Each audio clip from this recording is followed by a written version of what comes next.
we have a great speaker who's a friend, and he will be introduced by Dr. Ataya in a minute. Please, Dr.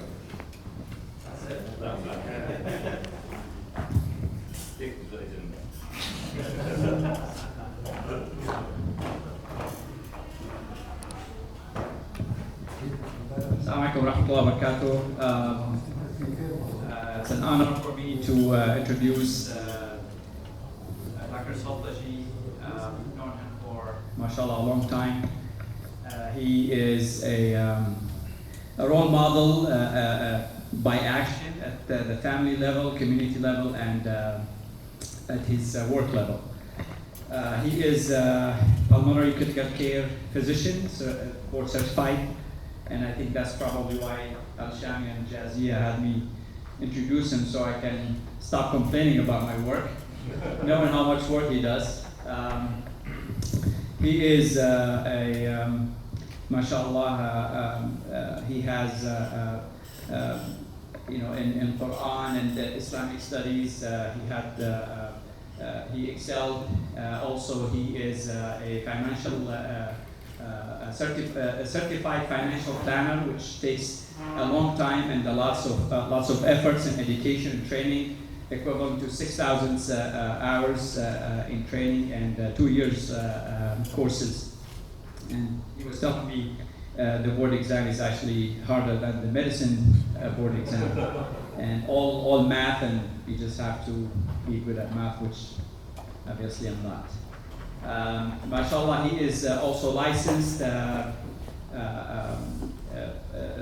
real estate broker and investor. He's a licensed insurance agent. He's a registered investment advisor. He did study about the active portfolio management at Harvard University. He established multiple businesses successfully, and one of the key things about Dr. Saltaji that he established Zaki Financial Institution in 2018. Worked alongside with the esteemed scholar Ma'an al-Qudat, who is a Islamic finance scholar. Zaki is actually specialized in investment in the Islamic investment in the stock market, and also in the Islamic financial planning. He's featured. He's been featured speaker at multiple Islamic conferences. Welcome and thank you for being here. And actually, he's accompanied by his 2 sons, who lost to ICGC multiple times in the basketball. And they're probably here to retaliate today. Thanks so much for your presentation. Should I use this or yes, this one's good? No, you have to have this. We need both. That's my version and that's what we'll okay. So first, thank you very much for having me here. I'm really honored to be here. I already know some of you and very dear friends. So it's my pleasure to be here, honestly, on a personal level and on an educational level. Inshallah, this will be very beneficial. So tonight we're going to talk about Islamic investment, retirement, education, and finally estate planning. And we're going to talk about the matter from good financial practices and trying to tie that up to the Islamic aspects. So inshallah ta'ala, this will be beneficial for both. So when you say okay, what's investment planning, or what's Islamic investment planning? So we're going to talk about financial goals, how much to save, investment types, how to allocate between them, risk tolerance, how do you select stock portfolio, how do you diversificate investment strategies. We'll touch about zakat a little bit, and then the last slide is just to explain accounts so people get confused between different accounts. So I put that slide at the end. So you know, everybody should have financial goals, and sit down and try to establish, you know, what kind of goals do I need to stabilize my financial status. And you should divide your goals between short term, you know, 1 or 2 years, and long term, which will include, you know, when not only retirement, but also your children education after 10, 15 years, you know, helping your parents, helping your siblings. I mean, a lot of things in life, especially we Muslims, we take care of our extended families sometimes, so that also is important. But the most important one is emergency fund. Everybody should have 3 to 6 months of his expenses set aside. And he should start paying his short-term expensive debt, credit card. And you know, if you have specific short-term goal like vacation, Hajj, wedding, and you know, if he has recurrent expenses, a lot of us now have deductible. You know, our health care costs, despite the insurance, will cost us $5,000 to $10,000 a year. That's something we have to think about and save for all the time. And you know, down payment for a vehicle and so forth.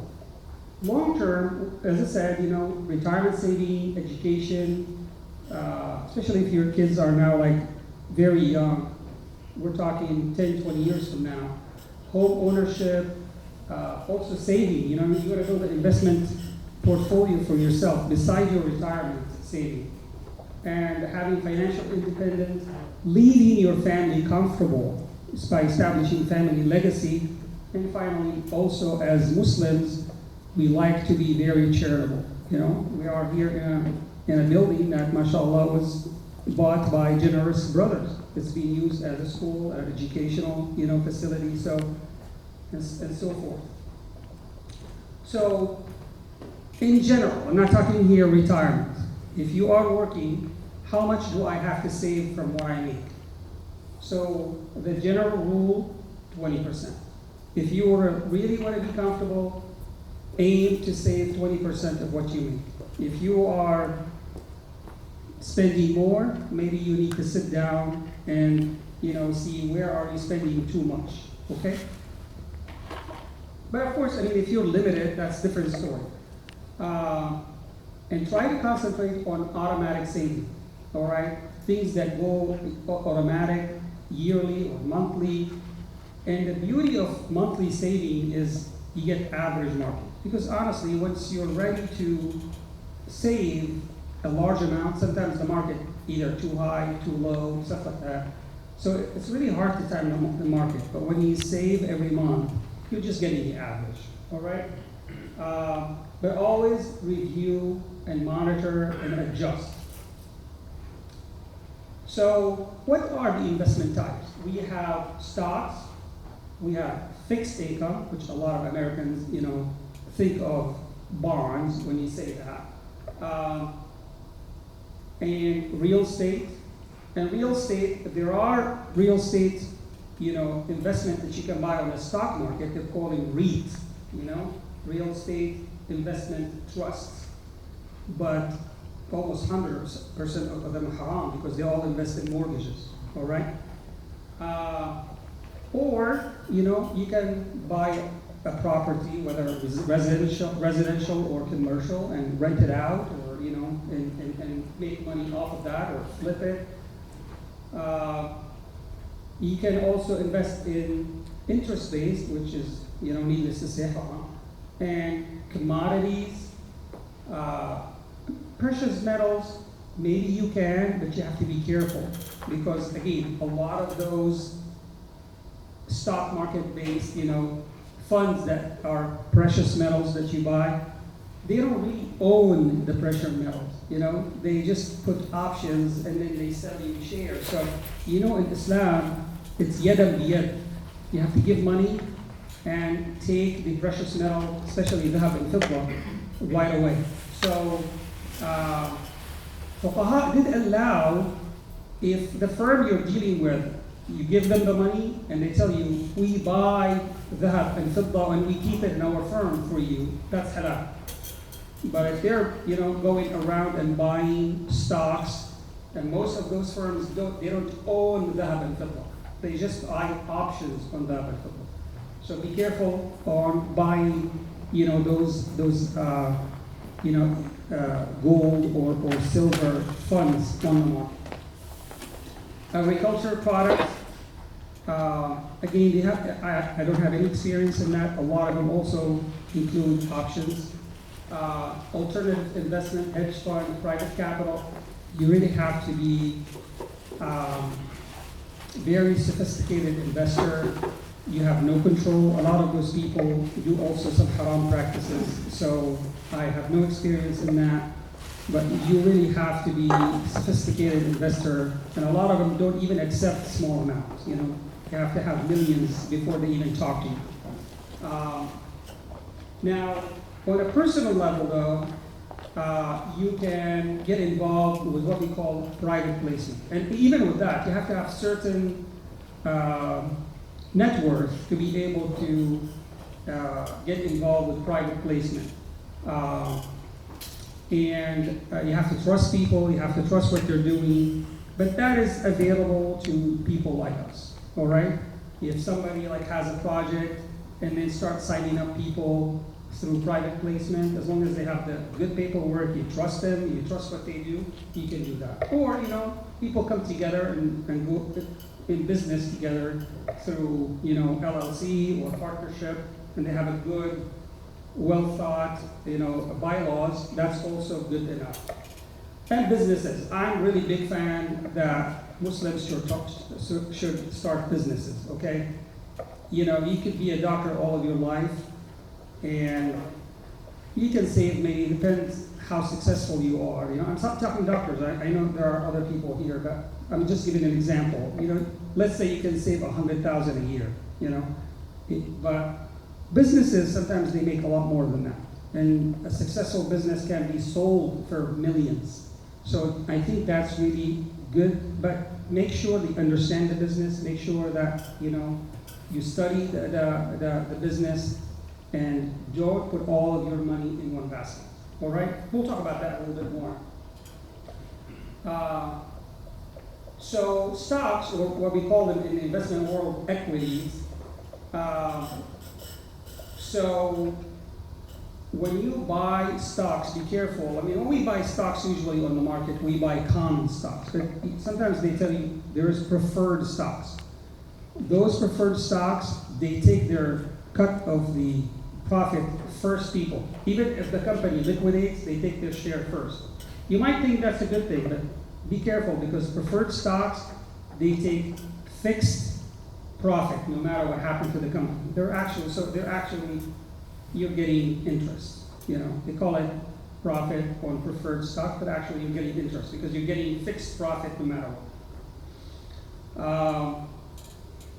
And now, we hear some words like blue chip, stocks. It's the stock of the large companies. Growth stocks are the companies that are growing, and they're not really giving dividends. They're not giving profits. So those companies, potentially you can make a lot of money from them through growth, all right? But they're more risky than other companies. So you can concentrate on those companies when you are young, because if you lose, you have time to recover. And a lot of those companies, they make, good on the long term, okay? But value stocks, they are established companies, but they're not growing as much. They are giving dividends. So if you are close to retirement or in retirement, you should concentrate on value stocks because they're giving you income. And they don't crash as much when the market crashes, okay? So that's, now fixed income, as I said, Americans deal with bonds. There is an Islamic alternative called sukuk. That's a whole lecture. They have so many ways how they do them. My advice is take the ones that are OAFI certified. They have a standard, it's reasonable, and OAFI is the Association of Audit and Accounting Organization of Islamic Financial Institution. I think that's what it stands for. But anyway, they have a really good standard, that the most common used standard in Islamic finance. So make sure if you want to buy sukuk that they are certified by OAFI. Cryptocurrency, a lot of people ask me all the time about this, you know.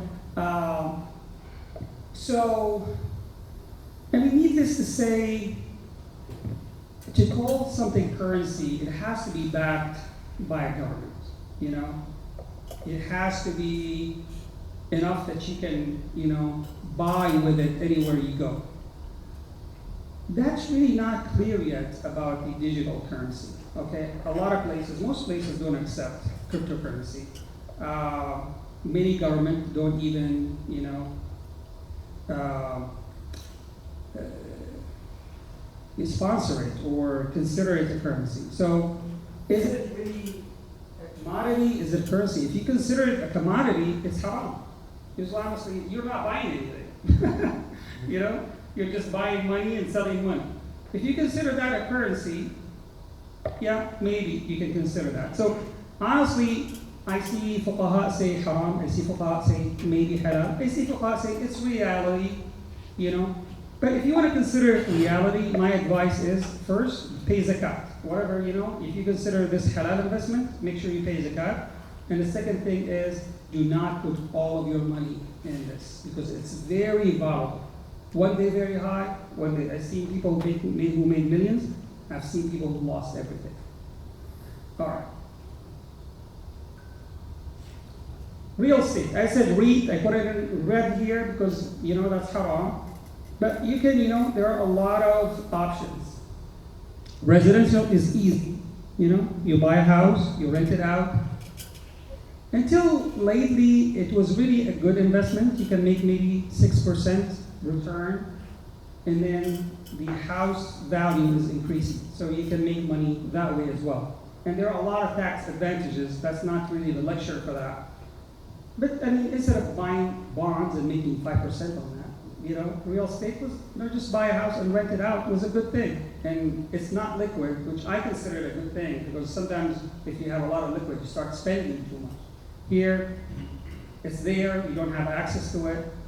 Now it's, the houses are too expensive and the rent is not keeping up with that. So it may not be as good of an investment, you know, but it's still, you know, just as long as you don't put a lot into it, just be careful. We're gonna come to that, try to diversify. Always put your money in multiple different types. And that's why the reason I'm discussing all those types, because try to put some in stocks, some in real estate, some in business, you know, that's a good practice. But I mean, those are the type of real estate investments, and on those slides will be shared with you, by the way. Yeah, and if you don't want to invest in a small thing on your own, you can, you know, pool your money with several brothers and buy maybe a commercial property. Okay? In my opinion, right now, just avoid offices. Offices are not doing well right now, or because a lot of people working from home, and the vacancy rate is on the rise. Business. Start a business. Whether if you don't know about it, you can stay passive, but as you gain more experience, you can become more active. All right. And then try to invest in something relevant. If you are a doctor, invest maybe in a medical, you know, business, or research it very well. Review their financial statements. Don't take their word for it, you know. And if you don't understand the financial statement, go to a professional. Have them study the company and give you their opinion before you make a decision. Have them make also a professional estimate of the business. I mean, the easiest thing is see how much profit they made last year and multiply that by 5. That's an easy one. But not every business should be valued that way, by the way. So review their plan, what's their plan for the future. Review their structure. That is so important, by the way. Yeah, I've been into a business, it was robust, it was good, but it was owned 51% by a person who has all the power. and they drove all of us out. Because we don't have any decision. So business structure, is really important. So also study that very well. What happens if somebody dies? What happens if somebody wants to sell his share, or her share? So try to study the business very well and see if all the potential scenarios are covered. And again, do not go all in. Maybe put 5 or 10% of your wealth in a business. Do not put 50 or 75 or 100%. What is risk tolerance? So, in general, some people want to go and make a profit, so they go with the most profitable stock. But as we said, the profitable stocks are more risky. All right. So, if you like to take risk, that's okay. I mean, there are some exams or some questionnaires that you can take and show you what your style. On Zaki Financial website, we have one. It's free. But beside that, also see what's your capability. So if I have a good saving and I can tolerate 10 or 20% loss, that's fine. You can be risky. So keep that in mind. But if you don't have a large amount of money, do not risk, too much. And also change your style as you get older. If you are in your 30s and 40s, you can tolerate some loss. You'll make it up, later. But if you are close to retirement in your 60s or you're already retired, do not take any risky decision. And do not put your retirement nest egg at risk. All right? Make very calculated decisions. Now, this is a summary how you should allocate your investment. Younger investors may take more risk, age equal to fixed income percentage. So, and that's kind of a general rule between advisors. Like, of course, we don't do bonds, but like let's say a 40-year-old should put 40% bonds, 60% stocks. Okay? A 60-year-old is 60% bond, 40% stock. But for us, you can keep the percentage of the stocks and try to put your money somewhere else. Either you take very conservative stocks or try to invest in real estate and support and businesses and stuff like that. Diversify between multiple investment types. Diversify stocks between multiple sectors, and we're going to touch on that. And do not go all in one investment or one project. How do you select a stock? The most important analysis is fundamental analysis. All right, look at those are ratios. I put, what the ratio is, what is the good number, what does that mean? Those are, there are a lot more numbers than that, but those are very important. And again, we'll share the slide here. But look at those numbers. They're not the same between all industries, but this is a good guide. If you want to look at every stock. And, even if you put in Google Finance or Yahoo Finance, you'll get all those numbers about every stock, by the way. And you can evaluate them. Those are what we call sectors. So there's technology stocks, healthcare stocks. The one in reds are all haram because communications is very leveraged. They take a lot of loans, they issue a lot of bonds. Utilities the same, financial services also needless to say, insurance, banks, and all of that. The rest are mixed. But healthcare and technology usually are very safe. Like let's say you have 401k or you have 529. And your employer does not give you any choice, okay? It's really safe to invest in technology, but it's a growth sector, by the way. So be careful. As you get older, you might want to diversify to consumer. Staples mean things that are very needed. Even in recession, people are going to buy that. Groceries, that staples, they call it. Discretionary, I don't know how to say that. Discretionary. Whatever. You can read it. Okay? Yeah. This is like cars, big items. People just buy it when they have economy's good. They don't buy it, So those are cyclical kind of things. Energy, industrial materials, stuff like that. So try to diversify between the black ones because they're halal. And they're very leveraged. Because they know how much they're collecting from customers, so they go and sell bonds. They say, okay, we make 10% a year, they issue bond, they guarantee like 9%. So they're very leveraged. And we'll talk about, how he knows if stock is halal or haram. But if the industry, the same thing for utility, the state tell them you can make profit only this much. Islamic indexes do the not. No, we're talking about an index on the stock, on an open market. Those sectors usually are haram. Okay. Yeah. So how do you build it? So if you want to be aggressive, younger, take mostly growth, conservative, 50-50, income, moderate, 50-50, or in between. Buy the stocks that are fundamentally good, as we mentioned a little bit ago. They must pass through the Islamic screen because, and I'll mention how the screen, when you build a portfolio from single stocks, try to build it at least 25 stocks to be well diversified. So if you're giving the stock 5%, maybe take 20 stocks, 5% each, that's your 100%, all right? Or 4%, 25 stocks. Avoid taking more than 5% in one stock. Avoid concentration in one sector, so spread between multiple sectors and monitor. And then as some companies get more expensive, some companies get cheap, you get off balance. And by the way, sisters, if you're taking any picture of this, I'm going to share the slides with you later. So, but that's fine. I'll make it easy, inshallah.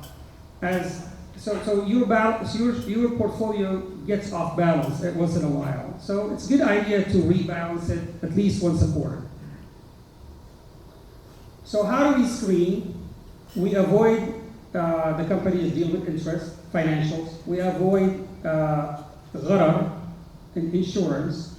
Maybe another lecture we'll talk about insurance. Some type of insurance are acceptable, but in general, all the haram stuff that are listed here. And then the last three ones are financial.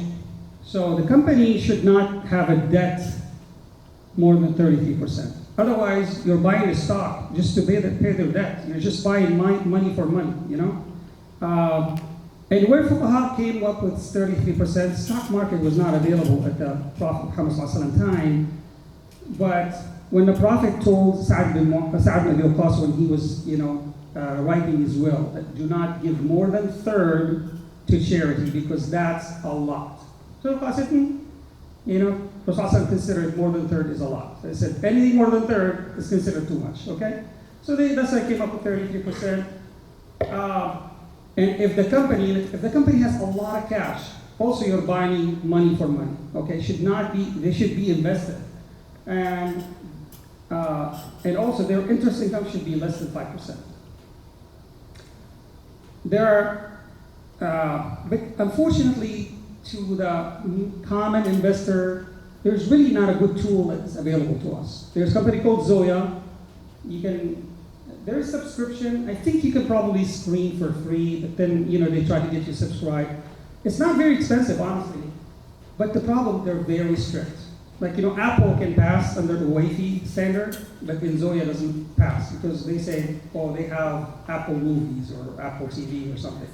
But that is not even 1 per million of their income. Wi-Fi tolerates that.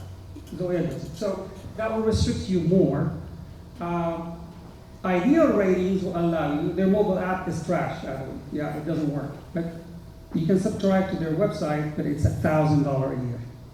Yeah. All right. So what kind of strategies, if you are investing, also after selecting stocks, screening them, building your portfolio, what's your strategy? Long term. Okay? We talk about, value, talk about growth. But honestly, I am personally against day trading. Sometimes you make money, sometimes you lose money. You don't have full time for that. So I have not seen any study to prove that they make more money than the people who buy and sit on their investment or give it to professional to invest for them long term. So day trading can be dangerous, and you're not going to make more money than professionals. Market timing is like you wait when the market is down to buy, you wait when the market is up to sell. That's also not proven to be more profitable, by the way. So, and we mentioned this dollar cost averaging is when you buy every month and you buy average of the market. That's a good policy. So try to buy regularly, try to invest for the long term, and try to mix growth and value based on your age and your risk tolerance. You talked about day trading. Now, how do you evaluate performance? There are also ratios. They're really complicated, but try to, a really good benchmark is S&P 500, the largest 500 companies in the U.S. Compare your performance to S&P 500 if you are investing in the stock market. If your portfolio is performing close enough, that's good. Unless you're like close to retirement and you're going the conservative way, well, it's okay to make less. You're taking conservative route. It's not a problem. How about investment zakat? So, interest-based investment is haram, all right? However, if you are like, you have money in an area that they don't have zero, interest, and they force you, they send you the interest, of course, all the interest should be donated. You cannot use that interest, and it's not even part of your zakat, all right? But you pay zakat on the principal. If your portfolio is day trading, you have to make zakat on the entire portfolio, because that's just like, commodity, If you are investing long term, you can reduce, some scholars, minority, they say you pay zakat only on the profits. And they also actually give that to the retiree. Because honestly, let's face it, and we'll talk about that later.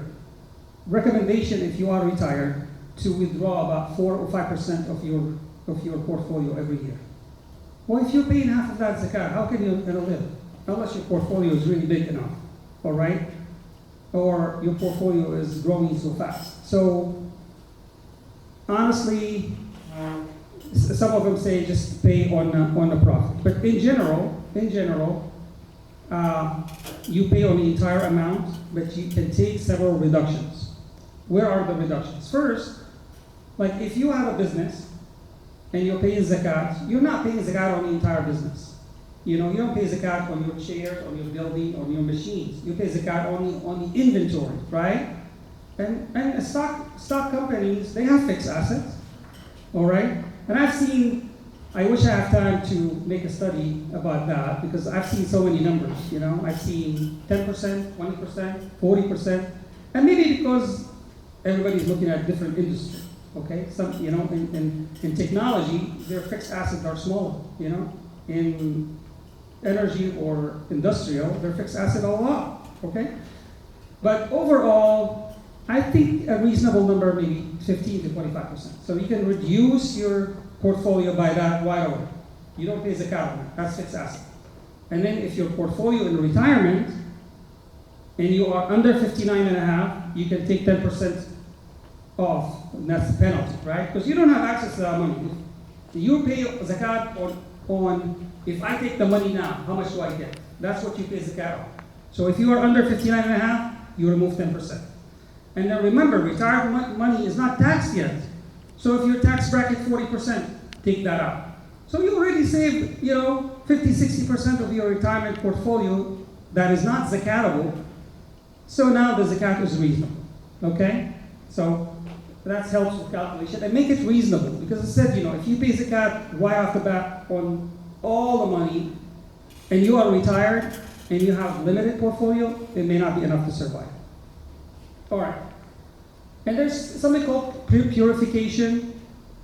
A lot of investment companies already pay that. If they don't, some calculators will give you that. I admit that is really a deficient area. But if you pay zakat and maybe pay on the top of that, maybe I don't know. I don't want to give you a number, but try to pay sadaqah a little bit more and have niyyah that this is for purification. But what does that mean is, as we said, there's no really stock that is 100% haram, okay? So, I'm sorry, there's no stock that is 100% halal. Thank you for correction. But, it's a certain percentage of haram, So you want to really, if let's say on average, the halal stocks have less than 5% haram, okay? So take all the money that you make from the investment, all right, and the profits. I'm talking about the profit. Okay? All the profit, and maybe give sadaqah 5% of that. Then you cover all the possible haram. And honestly, most of the stocks we deal with in Islamic investments have even less than 2% haram. I mean, they allow 5%, but we average a lot less than that. All right. Those are the types. When you hear, don't get confused. The taxable accounts mean the ones that you invest after you pay your taxes, but of course the profit is taxable. All right, the gain or the dividends. But there are some of them that you are tax deferred, but in the future when you take them out, you pay zakat on all of it. Well, not zakat, tax on all of it. And those are, retirement accounts in general. That's about it for investment. I hope that was beneficial. We try to be kind of. I think a lot of times, honestly, I don't know. Ooh, are we behind?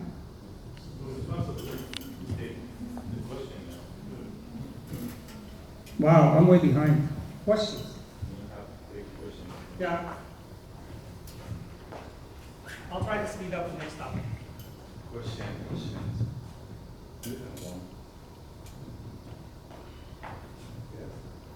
Yeah, I have a question for you. You always every few years we see something different. The Havana had like 10% of all the profits, it looked like, Yusuf Qadari's ruling on that, 10% of the profit. And now you say 15, 25, 40. And I just read recently, I think they did a lot of research in England. They says, they calculated all the FTSE indexes and everything. They said like 25% will be the one. So what they're saying is, you have to pay like 4 million to be the carbon one. So that's how I think they did the whole study in England on the FTSE 400. So this board they said, and they tell us, everything is different. How are you since I've been doing it for 30 years, I've changed. At a different time. Unfortunately, there are many opinions on that. So as an Islamic scholar, that's the thing I know what financial part is fine, but as the part of Islamic. You just have to pick a scholar you trust and go with. Exactly. I go with Sheikh Mahmoud Qudar. And Qadari was good, but I think now they say, Qadari is something they say, Yeah. Since people still question that. But one thing, I heard from one Islamic scholar, he said, whatever, anything based on Quran and Sunnah, if you really believe it consciously, you can follow it. Yeah, I mean, as I said, the stock market was not available at the time of the Prophet. Okay, so it's really a new product. So we need to dig in and see what, first of all, the question, when you put your money for the long term, you're only taking the dividends. Is that considered your trading all the money? Or it's like you're renting a house and pay zakat only on the rent, okay? Not on the entire house value. So some of them considered, long-term investment mustaghallat, not, urud tijara. So they pay money only on the dividends, okay? A lot of scholars disagree with that because this is very liquid and you can sell it and buy it anytime. So different opinions, honestly, and you have to go back and if I'm buying this, I'm not going to really sell it for 30 years until I'm retired. Then maybe and you can't afford to pay zakat on all of it. Then take that easier one on you, okay? But if Allah Subhanahu wa Taala blessed you with a lot and you already pay a lot of charity, then that will cover you well.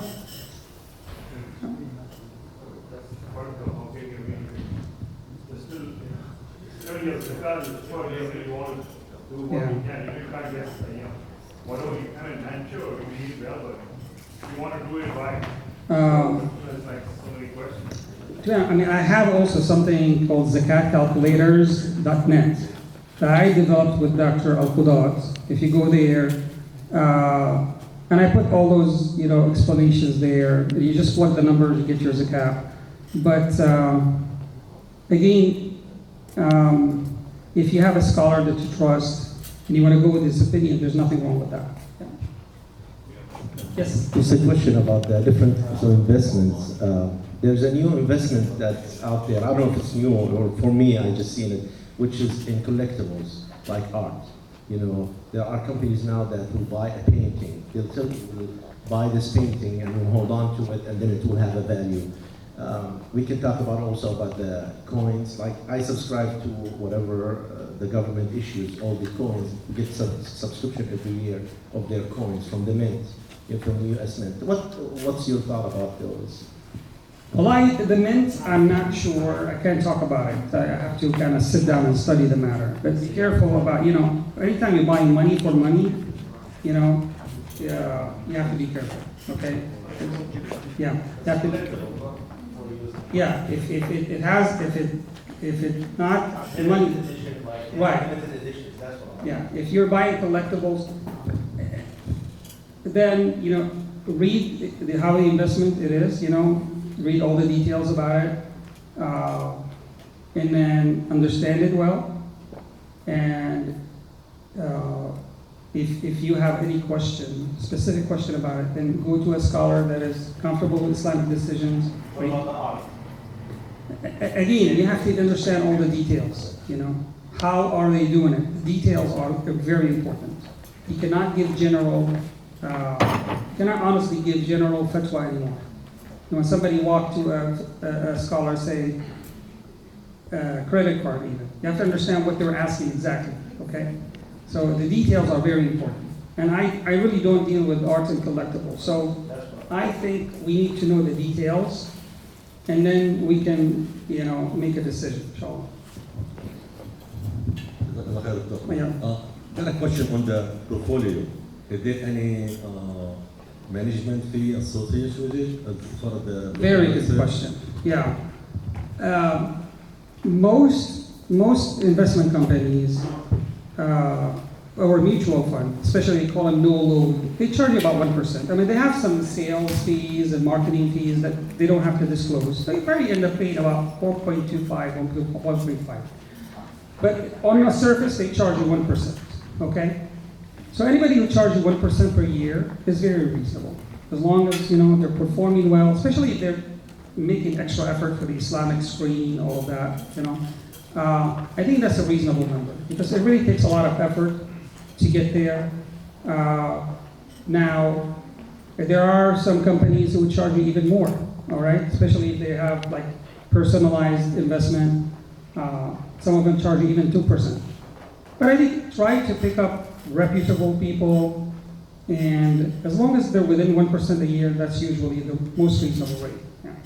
The other question, I know you talked about CDs. Can you touch more, clarify about the CDs, and how do you distinguish between halal stock and non-halal? Now, CD is a certificate of deposit. So you go make a deposit in the bank, they tell you 6 months, 12 months, you cannot take it out, okay? And they give you a certificate. And then at the end of the period, you come back and you collect your money and the interest. So they're all halal, okay? Sukuk is like,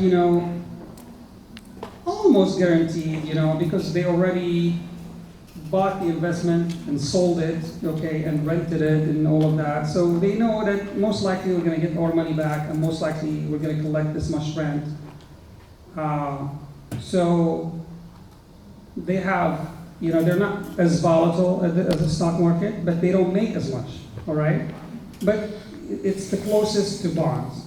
Are they publicly traded? Can we buy it in the market? I'm not sure. Maybe some of them, like the overseas in Malaysia, they did sell a lot of sukuk. Here, yeah, I mean, like Amana has sukuk, Azad has sukuk. Not through them, talking about 3 lakhs. Well, they're available. Like if you want to buy them through your, yeah, I mean, if they allow you to buy other funds, you can buy them through them. Of course, you'll be charged maybe twice. Yeah. All right. All right. Should we go to the next one? I have a quick question. Yes. Do you have any recommendations for like entry level investment? I'm still a student and I'm not. I mean, our company, Zaki, and other Islamic investment company, they don't have minimum. So we can, invest like $100 a month, and, it will grow over time. So, and of course, since you don't have sophisticated experience in the stock market, we just, it's managed by professionals, it's Islamic, so you don't have really to worry about it that much. So, but that's very good practice because you're starting small and then, mashallah, you'll graduate, take more money, and you can increase the amount. But that's a very good practice for the younger people to start with. Do you want to continue? Yeah, look, if you guys are okay, we can continue. Go ahead. All right. There's a question. Yes. Allah يسلمك. My question is mainly real estate, but in the whole process of Islamic finance and funding, what's the challenges and opportunities?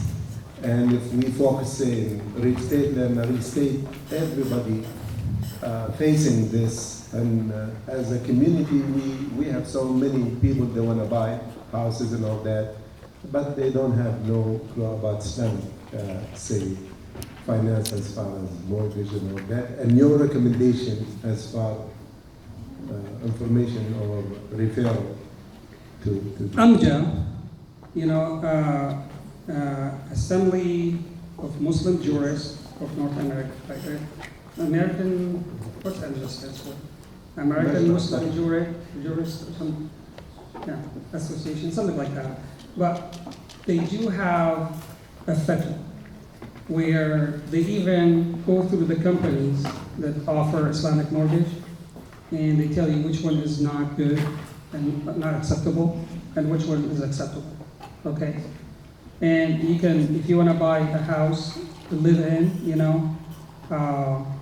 they allow several options that they consider, the best available, and they said it's considered halal. So that's my recommendation, to go whatever they say. AMJA says it's acceptable. They are the most respected scholars in the U.S. All right. I don't know. Did I answer the question? yeah, the challenges and the opportunity as far as if it's finance or investing or Islamic from your finance- experience, and what's Yeah. the biggest challenge and what's the opportunity? Well, the challenge is that sometimes Islamic finance is a little bit more expensive. Okay. The other challenge is sometimes they require a larger down payment. Sometimes they require better credit. Often you cannot use them for commercial. If you want to start a business and you need a loan, you cannot, use them for that. So I mean, they still have limitations compared to a bank. But and the most pressing issue for the Muslims right now is to buy a house, because you don't want to rent the rest of your life if you have, even like for doctors or other successful people, you cannot buy a house right away. I mean, like, you have to save for several years before you can buy a house. So, you don't want to really also wait until you're 40 or 50 to buy a house, because you wasted a lot of money on rent. So, my advice is to go and buy a house through the financial mortgage company. Now, as far as commercial though, I'm against taking a loan from the bank for commercial, and I'm with that you grow slowly, according to your means. Start a small business and just grow it slowly, or get together with several brothers you trust and start a business with them. Yeah. What's about creative finance? What's creative by Creative finance. Talking about Oh. the term that win-win between the buyer and the seller. Yeah, so the Islamic finance of a house, there are several acceptable ways. There's ijara with hiba towards the end. That's acceptable one. There is mudaraba, murabaha, where somebody would buy a house and then sell it to you in installments with a larger price. And there is also the المشاركة المتناقصة, okay? Which means you buy the house with the person who wants to finance, and then you rent them your share, and then you allow them to buy from your share if they want to, all right? So there's several ways you can do it. If you can, have the contract and do it between you and somebody else, and that's fine. There's no problem with that. Yeah.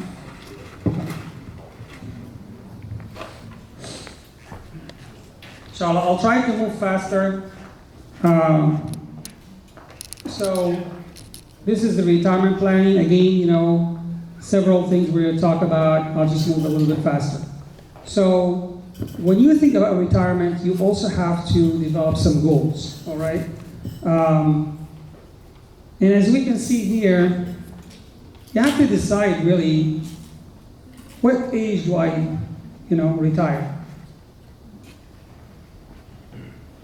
And sometimes you have to work because you need the income. Sometimes, because you don't want to sit at home. Your wife might kick you out. And I mean, honestly, a lot of us work so hard all of their life. You can't just sit down suddenly at home. Sometimes you have to keep busy, whether a hobby or charity or just work part-time, something. Help at the masjid. And you have to decide, what lifestyle do am I going to maintain a very high lifestyle and travel around? Do I need 70% of what I spend now or 50%? If you really want to maintain very high standard, you have to plan for 70% of what you spend now.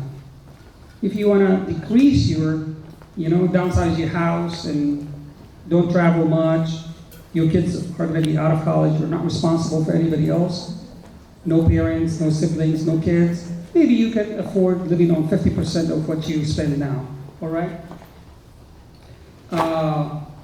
Also, my goal is to go to retirement with no debt at all right? That's another goal.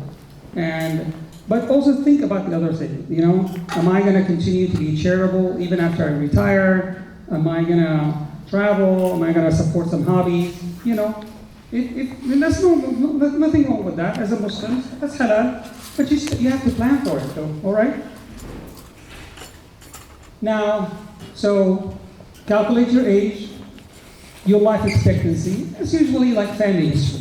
Some people, most of their families live to be 95. Some people, most of their families died in their 70s. But, guesstimate your life expectancy. And because when you sit and put that in a calculator, that's what they're going to ask you for. What's your net worth now? What's your income now? What your expenses now? You have to know all those numbers when you sit down and calculate your retirement needs. But after you calculate how much I need for retirement, you have to stress test your calculation. And that's not usually available to the public. The software that we have, we can stress test and we can tell you, you have 70% chance of, meeting your goal, or 80%. We try to aim for 90% if we can. And then also we can, based on the software, we can tell you if the inflation was this much, or if the taxes go up, or if you live longer, you can see your percentage changing too. But the stress test is good, That tells you, maybe it's a good idea to have some cushion for all those variables. Those are the things that you have to keep in mind. Those will never stop, except maybe the last two or the last three. You can cut those out if you don't have the means after you retire. But a lot of the stuff on the top, you can't live without them. Here are potential sources of income after you retire. And everybody knows his situation, see if you can keep them going or, something like that. Or you can plan on getting them going now so they can benefit you when you retire. Those are several calculators that I looked at and I found them reasonable. I put them there for you. Definitely pay off your retirement. Sometimes, as I said, you get offered very good business opportunity. And some people come and tell you. The other day, I was asked that. Business opportunity that was offered to my friends, and they told him, you can use your retirement income for that. We'll help you change your IRA to, a self-directed IRA so you can invest with us. And you have to be very careful about that. My friends were my age in their 50s. It's really a bad time to risk your retirement. So you have to think very hard. So pay off your debt, do not risk you have to be very careful about risking your retirement portfolio. And also maximize your retirement. So if your employer gives you 401k, if you can use all of it. If you have business on the side, even if your employer is giving you 401k and using it all, you can still use a solo 401k for your side business, by the way. Because this $20,000 a year or so, for the $19,000 I think right now for 401k, that's your employee contribution. Well, on your side business, you can do employer, contribution.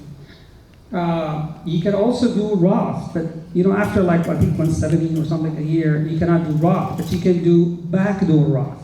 So backdoor Roth, every year, I think it's now $7,000 this year, or $7,500. You put money in the IRA, non-deductible, okay? And a month or two later, you roll it into a Roth IRA. Because it was not deductible, rolling from IRA to Roth IRA has no tax consequences. As long as you don't have any other IRA account, by the way. Let's just keep it on. So before you do that, ask an investment professional, but that's the idea, okay? And that's how you can add $7,000 more to your Roth IRA every year. And the beauty of Roth IRA, when you retire and take that money out, you owe zero tax. But your regular IRA or 401k, when you take that money later, you have to pay tax on all of it. All right. I'm going to skip that. Annuity. Right now, there's not a lot of annuity Islamic options. I'm working with a company now. Inshallah, maybe in a couple of years we can come up with something with annuities. But, it's another way that you put money for retirement, which is tax deferred. When you invest for your retirement, invest for the long term, diversify, the same way when we talked about investment, and stress test your plan. Honestly, brothers, I see it a lot. A lot of us are smart, alhamdulillah. We're very educated, very robust people. But at the same time, we like to do a lot of DUI, okay? I want to do it myself. I mean, your retirement account for a lot of successful people is $1 million or more, all right? There's nothing wrong. You pay the investment professional a couple $1,000 to get a good plan for you, and he's not going to make you pay that every year.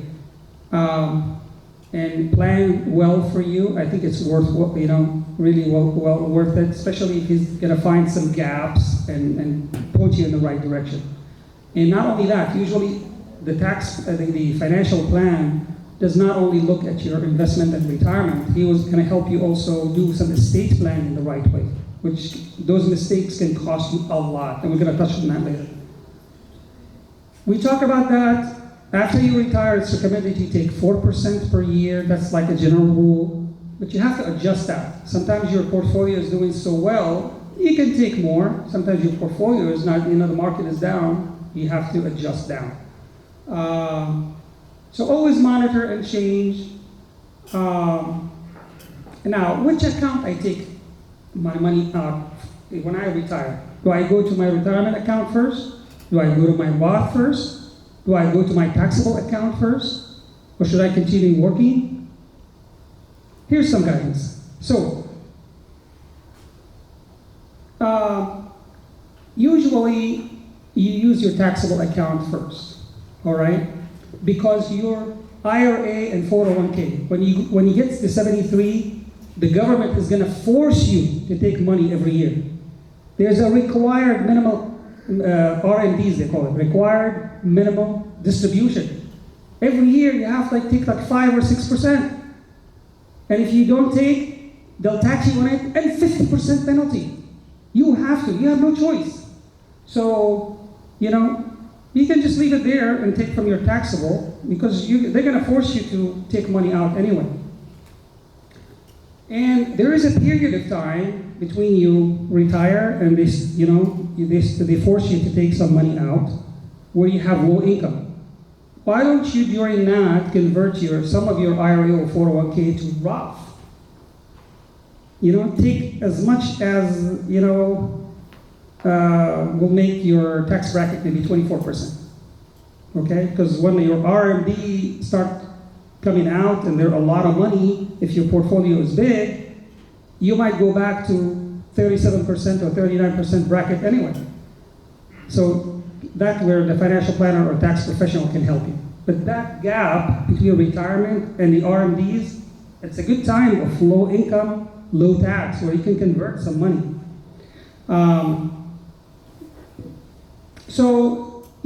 The traditional approach, taxable account first.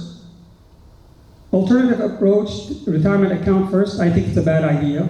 But if you have a good tax planner who's going to do the calculation for you, sometimes we use mixed way. And we touched on Roth conversion. Now, what's tax harvesting? Let's say you have low income when you retire, and you have a big investment account, not a retirement, just regular one, okay? You bought it when stock market was 1,000, and your now account is worth 30,000. When you take that out, that 29,000 of gain, you're going to pay tax on it, right?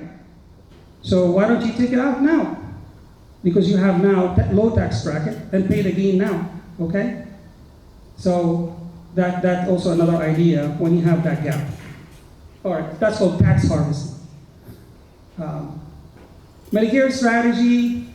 Now, remember, Medicare is not going to cost, not going to pay for everything. So you plan to also contribute to your healthcare costs. Plan for right now it's about $12,000 a year in addition to Medicare. If you want to calculate the cost, here's a calculator, a good one. Medicare starts at age 65. If you are still working, make sure you sign for at least Medicare A, otherwise you'll be penalized. And then when you quit your working, you have to sign for B and D for drug coverage. One note I want to mention to you that Medicare pays 80%. Okay, the 20% you can buy a supplemental insurance for that. Okay, or Med-Gap insurance is what they call it.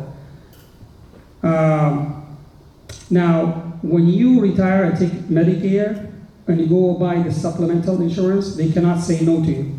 They have to give it to you, all right? And they cannot say you're sick or no, they cannot do that. But if you quit and try to come back, then they can say, oh, you're a high risk person. They're not going to take it. So be careful. When I see people sometimes quit because they go to those advantage plan, I call it disadvantage plan. Like we all know doctors, they deal with Humana and all of those, how difficult they are. But, that's why I put this sad face next to advantage plans. I think they're not good, but anyway. But the other thing about planning, they're not good because you might lose your chance of coming back to a supplemental plan. All right? Social Security, a lot of questions there. So the age for Social Security for a lot of us is 67 when we get there. You can start taking it before that, say 62. Not a good idea unless you have to, but you're going to get a reduced amount. And you stay there until you pass. If you wait till 70, you get more, 30% more. So again, with the financial planning software, we can calculate what's the best strategy and time you can take it. But in general, if you can afford, try to delay it, especially if your life expectancy is good. You can.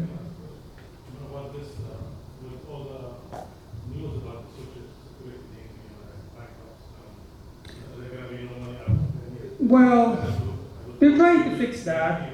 I don't think so, because you know what they're doing now? Every year they raise the Social Security, how much they take out. I mean, at some point, the first 90,000 were taxed for Social Security. Now it's like the first 160,000 taxed for Social Security. So they keep raising that part to take more to Social Security. But you're right, Social Security is not a very solid plan. 2030, yeah. The-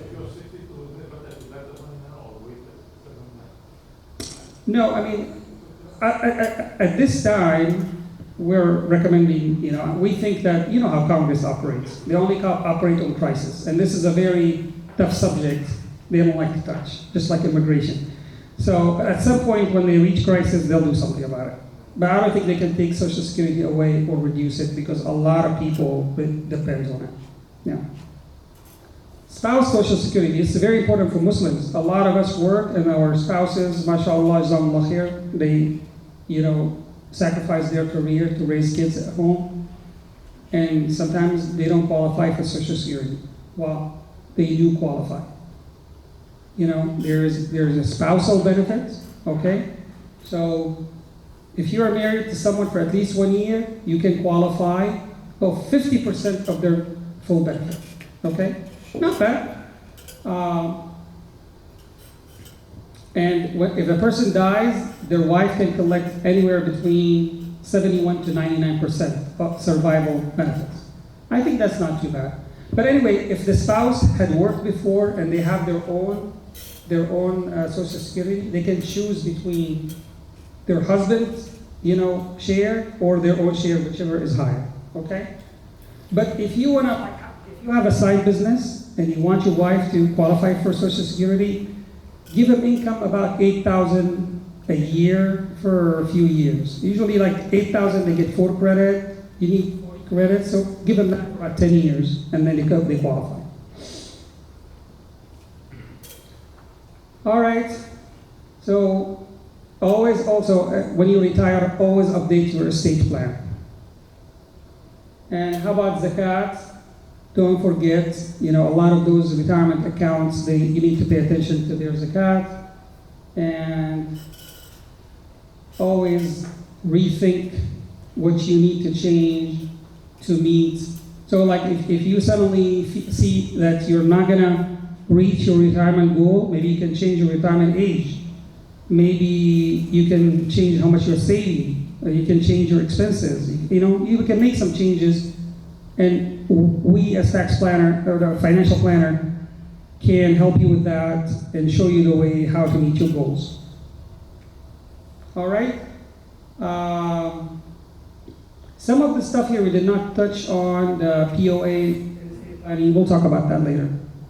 Any questions about retirement planning? I hope that was beneficial. I really try to put a lot of information. Yeah.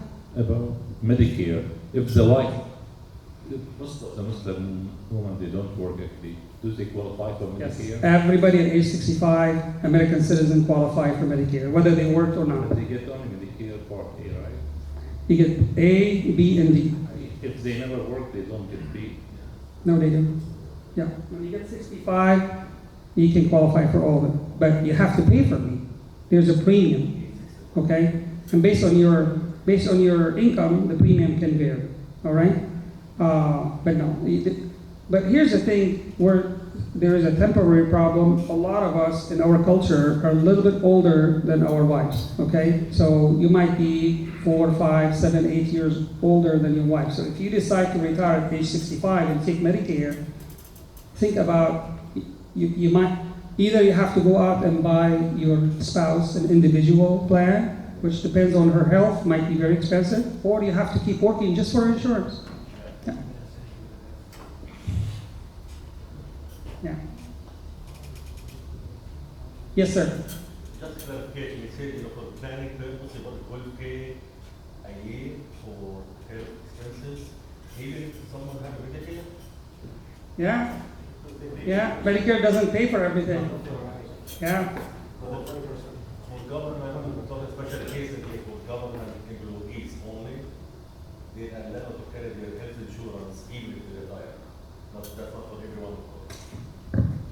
Yeah, I think for some government employees, if you work there 20 or 30 years, you can then keep full salary and keep your insurance. Yeah. Yeah. Yes, sir. Medicare, Medicaid, some people. If you are below certain income, you qualify for both, and then you don't have to buy the Medicaid comes and pay for the 20%. So you end up paying for nothing. Yeah. Any other questions? Name the spouse. I heard it was 6,000. You're saying 8,000. So, It changes every year. My accountant told me there's no need to, since you're married, fine, jointly. How's that? Because as I said, if you're married, your wife, even if she never worked in her life, she can qualify for spouse. I know, but why do you pay? I mean, that's the question. What's the reason you pay? Well, because spousal benefit is 50% of your benefits. Okay? But if she works, she might qualify on her own for more. I already hired my wife. Yeah. I have to hire her. Yeah, it all depends. It all depends on how much money she made, Yeah.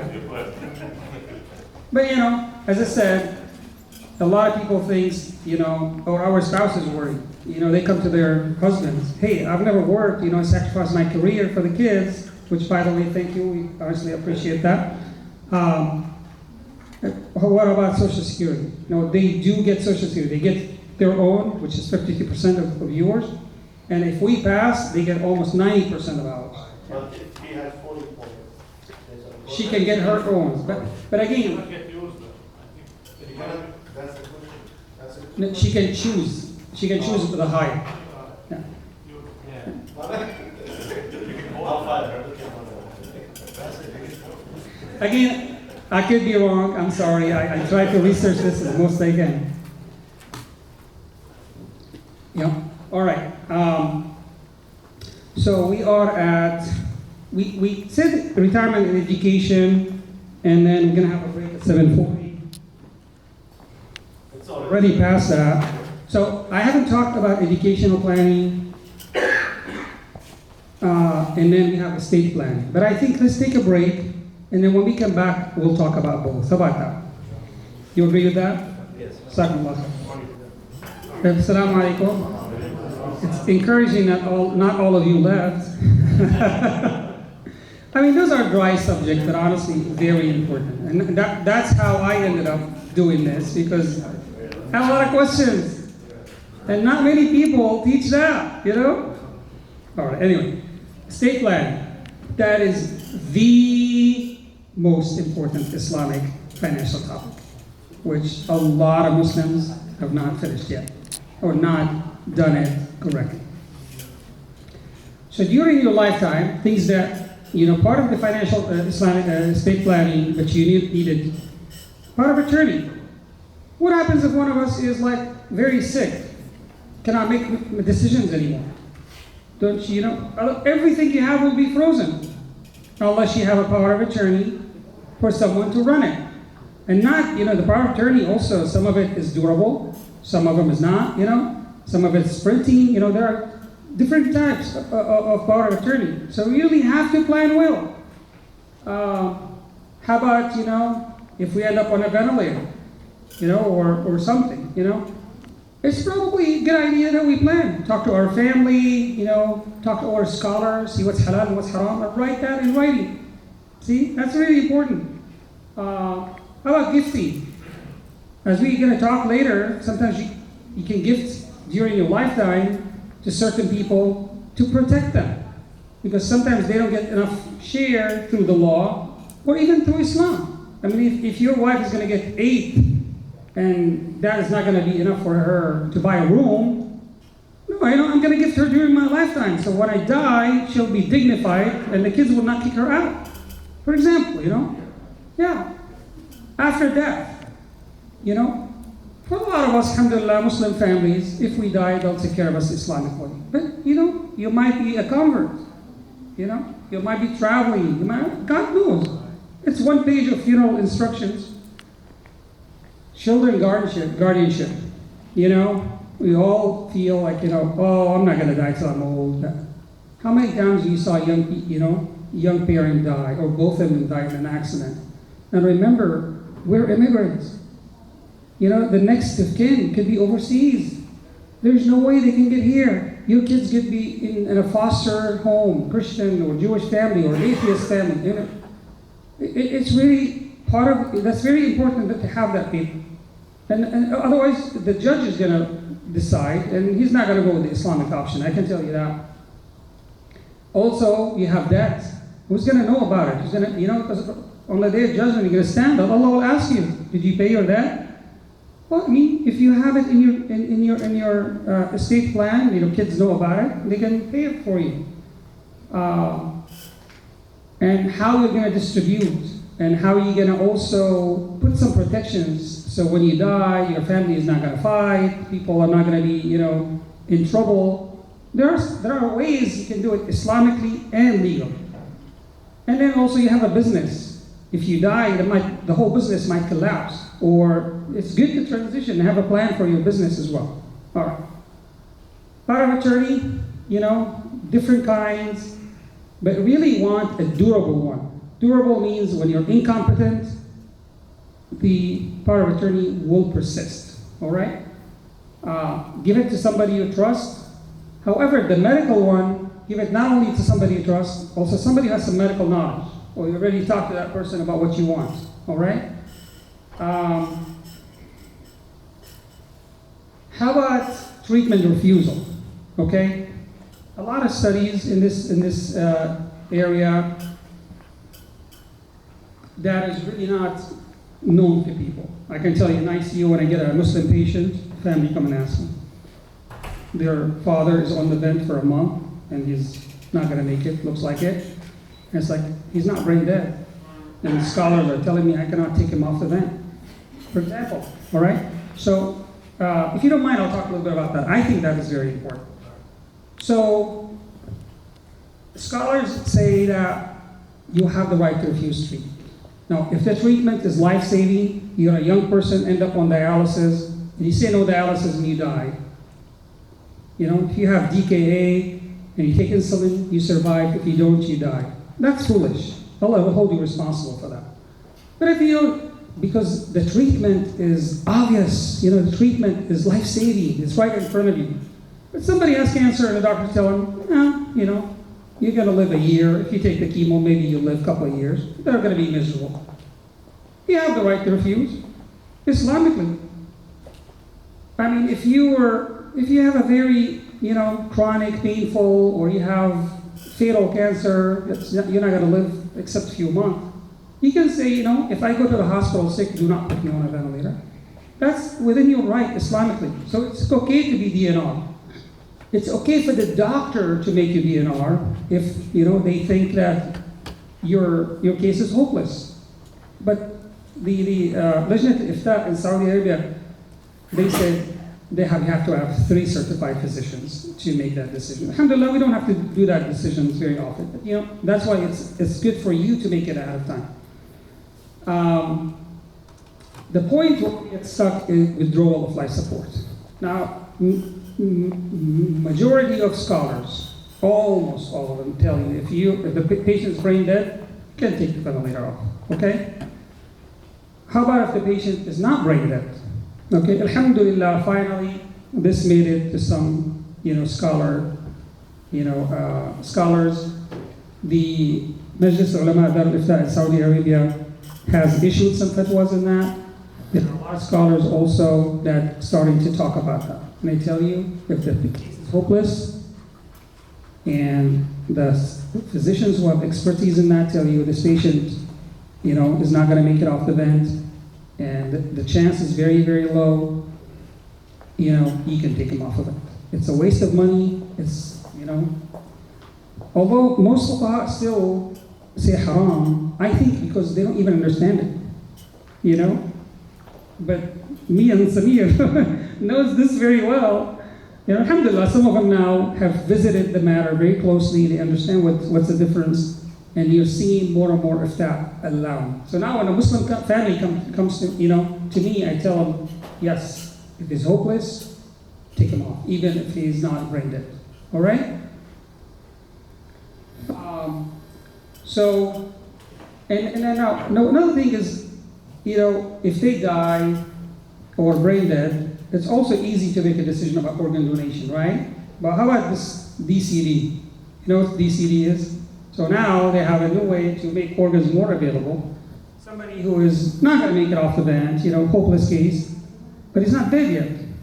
So they take him to OR, they take him off the ventilator, they give him 90 minutes. If their heart stops, breathing stops, they give him 5 minutes. If they don't come back, they declare him dead, they put him back on the vent, and they harvest the organ. That's what they call DCD. I don't know about if that and that. Although, it all comes back to the definition of death. A lot of fuqaha say definition of death is when heart and breathing stops. Is 5 minutes enough? I don't know. I'm not the mufti. This is a new thing that time will tell how you allow that. But you can refuse that, by the way. You can refuse that. Anyway, gifting. During, in the wasiyah, you have to, but in gifting, during your lifetime, you have to give daughters and sons equal share in gifting. All right? There's a difference. So, but gifting also is good because, as I said, if your wife is not going to get enough from the inheritance, you can give her during your lifetime. You give her the house, or you give her a trust. You put enough money for her, so she will not need her children, even though her children are good. Maybe the son-in-law or the daughter-in-law are not so good. You'll never know. So you give your wife or your spouse enough to be dignified. I'm not saying on the expense of the children, but if the 8 is not enough, you have to make sure they live a dignified life. Because they sacrifice their career, they have no relatives, we're all immigrants here, take care of your spouse.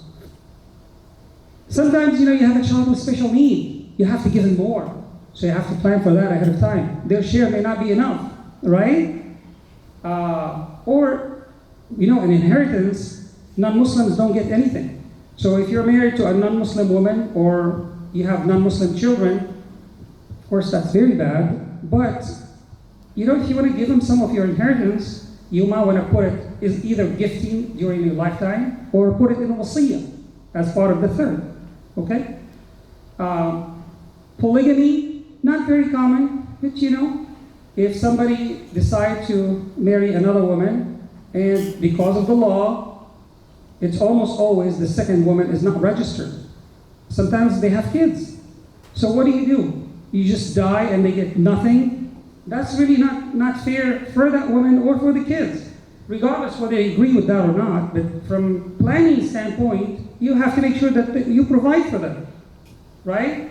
So in those rare cases where there is polygamy, you have also to plan for that, so they're not left hungry or, terminal.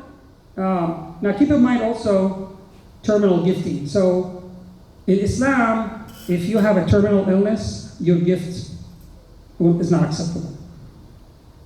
You have to count it as part of the inheritance. In IRS, the last 3 years of your life. So the definition vary, by the way. So also when you plan, make sure you take attention to that. And what marad al-maut, fuqaha really have different definition of that. It doesn't have to be the last day of before you die, but it's like the illness that will make you die. Okay? Whether the illness, lasts a day or 6 months, You were diagnosed with the illness that looks like you're gonna die from it in the next few months or a few days or a few weeks, whatever. That's called marad al-maut. Okay? So once you're diagnosed with that, you cannot start gifting. Whatever decision you make after that, even Islamically, is part of the inheritance. All right? And here we said, why need funeral instructions? I'm not going to go into details, but here's a lot of scenarios where that comes really handy. Okay? Okay. So if you die, you have nothing. You have no will. They call it intestate. Everything you own goes to court. Probate court, and the judge will decide. And he's not going to decide anything Islamically. It's all according to state law. Now, if you have a will, still everything will go to court, but he will follow your will. Okay? And the will, this probate, it costs money.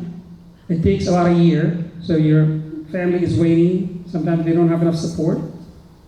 and it's a public information. Everybody will know everything you own. So if you have creditors or family members who are not happy, they might even sue in the probate court to take more than what they're entitled to. So trust, though, everything in the trust when you die stays in the trust, and the trustee will take care of the things. So it's private, and they can follow whatever you instruct. Now, we talk about intestate, and even if you say in your will, I want Islamic distribution, the judge, if he feels, if you have one of those extreme judges, he can say, no, I don't agree with that, or I don't understand that, or I know the state has like anti-Sharia law. He might say, I don't want to follow Sharia law. I don't know. How does he do it? I don't know. I'm not really a lawyer. Oh, according to state law, you might follow the state law. I mean, it varies. I think the spouse get 30 to 50%, and the rest the kids get equally or something, But every Do the state take anything? well, if there's estate taxes, but no, they don't take anything. And the probate court costs like anywhere between 2 to 4% because they hire lawyers to do it. No, but they court fees and stuff like that. Yeah. Now, here also a lot of scenarios where guardianship becomes very important. Again, as I said, please, when you do your will or trust, put guardian and a secondary guardian and a tertiary guardian, contingent, and a contingent. You'll never know. And make sure they're ready. I mean, I don't, the guy showed up in my house, he said, can you certify this will for me? And I said, okay, you have here, your brother is your guardian. Have you talked to him? No. I don't know, maybe he's not ready for this, But anyway, yeah, make sure that your guardian is ready. All right. And by the way, the financial guardian could be different from the legal guardian, okay? So you have a sister who's very loving, and your kids will live with her, very well. But she's not good with money. But you have a brother who's heartless, but he's good with money. So maybe, I don't know. But you know your family. You can maybe, Or a friend. Or a friend. Yeah. All right. So, as we know, when we die, funeral expenses, death, wasiya, and then the mandatory distribution. And the mandatory distribution, according to Sharia, no, you cannot say that I cannot give anybody. It's up to Allah, it's not up to you. The only person who does not get are the non-Muslims or the people who murder you. Yeah, people who murder the deceased cannot receive, Like that's, it's very rare. But that's just to remove the incentive. Nobody can murder you from your family. All right. And remember, when you pay your debt, the mahar is still part. If you have like mu'ajjal, delayed mahar, you still owe that. Of course, the ones I can tell you, I married in Syria 35 years ago. I think my mahar is worth $1 right now. I think, no, but honestly, pay attention to that and make sure, yeah. And don't forget your religious debt. If you have some fasting or Hajj or Nuzur, make sure you also have somebody take care of that for you. All right. Wasiyah cannot be more than 1/3. Gifting during terminal illness, it counts as part of the inheritance. It's not considered gift. It can be used for charity, people other than the mandatory hires. So like people who get part of the inheritance cannot be given extra wasiyah. It's for other people, okay?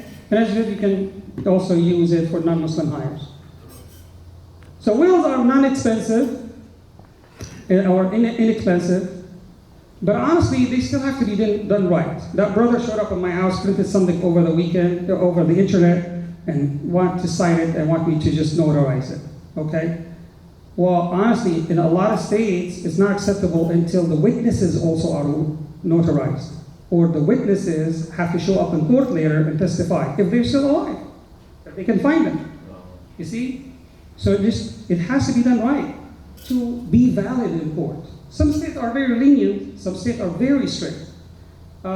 Make sure you mention the guardian, and to make sure that,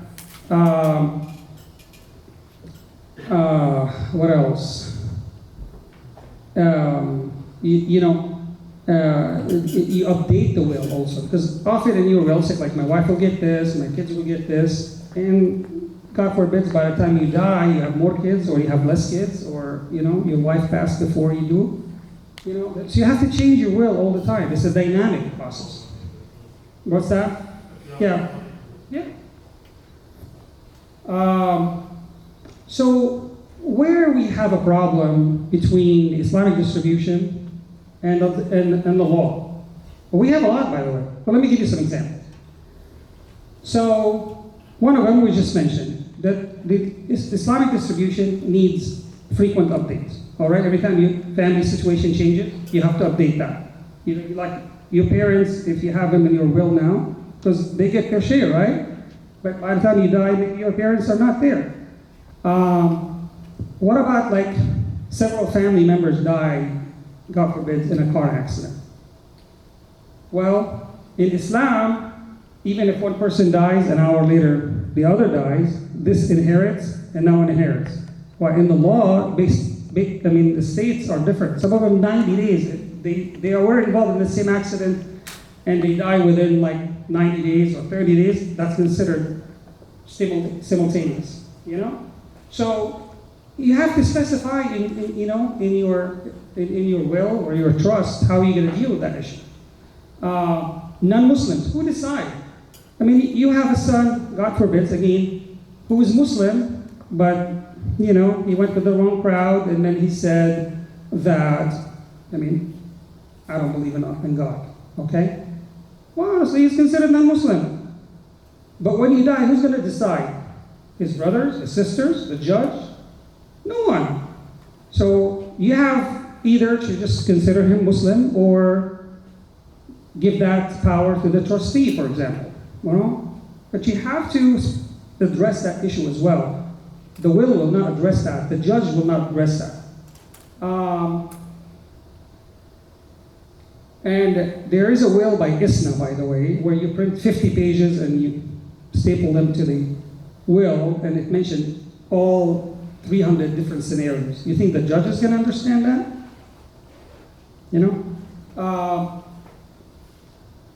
So the trusts are much better. That's why, honestly, again, if you are a professional, you have good amount of wealth, the trust will cost you $3,000, $4,000, not me, to the lawyer, but it will save you a lot of trouble. And you have to fund your trust. After you establish the trust, you transfer all of your, assets to the trust, and the trust, you have a trustee. When you die, the trustee will take over, distribute everything according to the trust. And not only that, if you have a trust protector, because the trustee usually cannot change the trust, but the trust protector, can come and say, like, if you leave some money for your parents and they're no longer there, he has the power to take their share and distribute it again on the others. Okay? So it's very flexible, very private. Nobody would know. Nobody can challenge. The creditor don't know that you have $1 million sitting there ready to be distributed. And you have a debt from 20 years ago. Oh, let's go after that. How about spousal issue? They're asking here. So I think 99% of Muslims have their house joint ownership with their wife, right? Well, in Islam, there's nothing called joint ownership. Have you discussed that with your wife? It might be a good idea. I'm not saying it's a bad idea, because as you said, you leave your wife dignified. You don't want anybody to take her out of her house. But, that house may be all you leave. That's not fair that, she gets 100% and nobody else gets anything else. So sit with your spouse. Say, although this is going to be yours when I die because it's joint ownership, but I expect you to maybe sell it, take a smaller house, and give the rest to, according to Islam. But what about if your wife is not Muslim?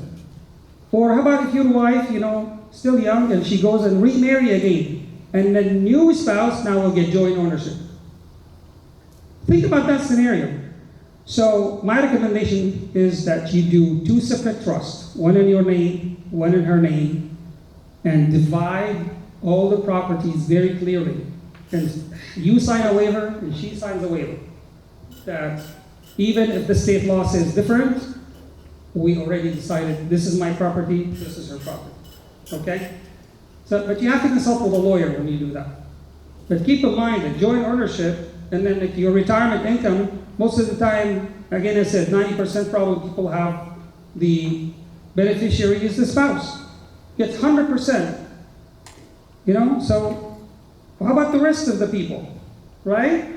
So you can, when we work on that, we say, okay, let's separate, let's give this to that, give to that, let's do trust, let's make it very clear. Because if you leave it the way it is, that's not Islamic. And that's going to create a lot of problems. Again, I think 95% of the time our spouses are very trustworthy. But sometimes that creates a problem. Sometimes they go and marry somebody else. They don't mean bad, but that's what happens. So you have to plan and sit down with your spouse, with a lawyer, and plan ahead. Make everything clear, and make sure you leave them enough to live very dignified life, but also take care of the kids, take care of the other, take care of your parents, take care of your special need child. All of those can be a problem. Okay. So that's some of the issues that we talk about. Also, sometimes the spouse needs to be protected. Sometimes the kids need to be protected. If you divorce and marry again, who's going to take care of the kids from the previous marriage? If you have anything joint ownership with the new spouse, she may not take care of the kids from the previous marriage. She might, I don't know, but you can't, assume. So you have to put some protections ahead of time. You have to make a trust. You have to give, you might leave her as a trustee, that's fine. But when you die, she, as a trustee, has to give the share to this person and this person and this person. But, you have to make it very clear.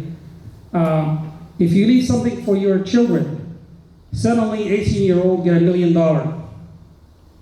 You think they're going to do well with it? Even if they're not bad kids, they may not be able to do, the right thing. So you can specify in your trust how much they can take a year, what they can use it for. Maybe you can say they can use it only to buy a house or for education, or something like that.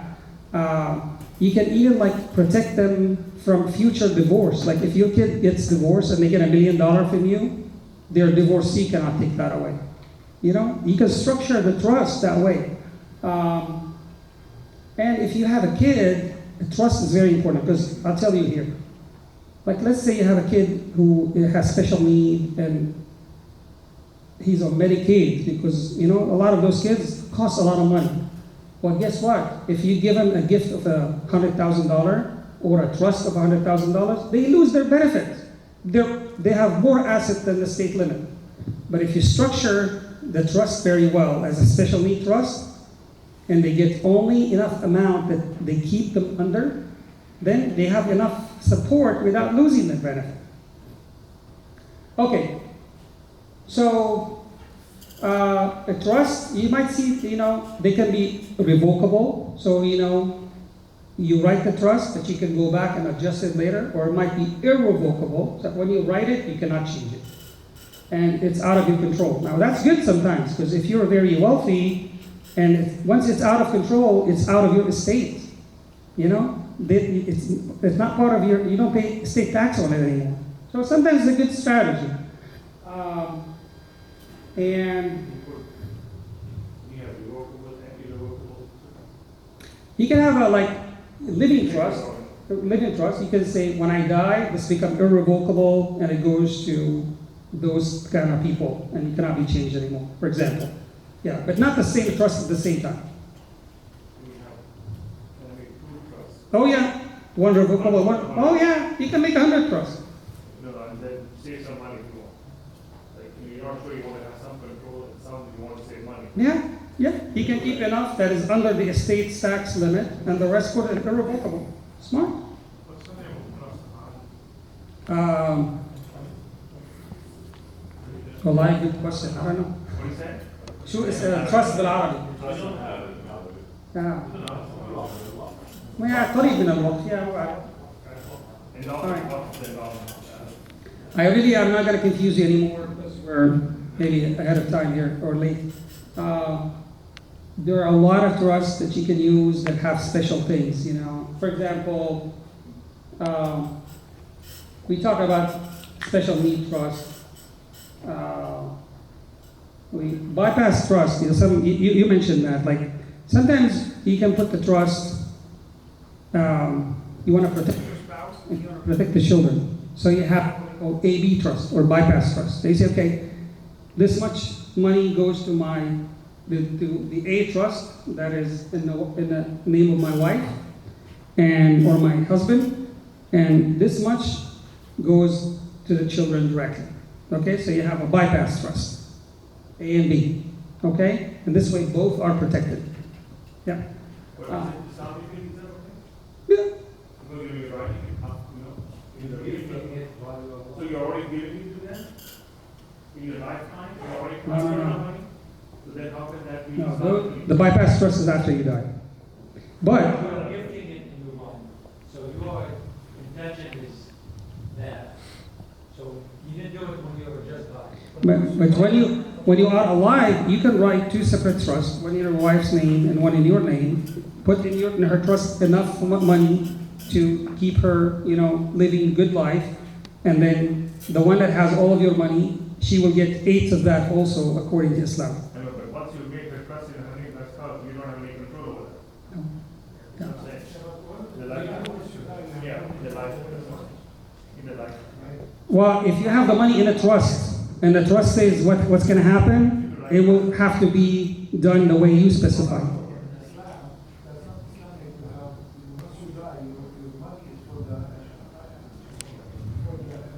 Right. But what we're saying here, that you can structure it in a way that, you know, like the part that's going to go to the children will be distributed in Islamic way, right? And the part that's going to go to your wife is her 8 plus additional money to keep her living a dignified life.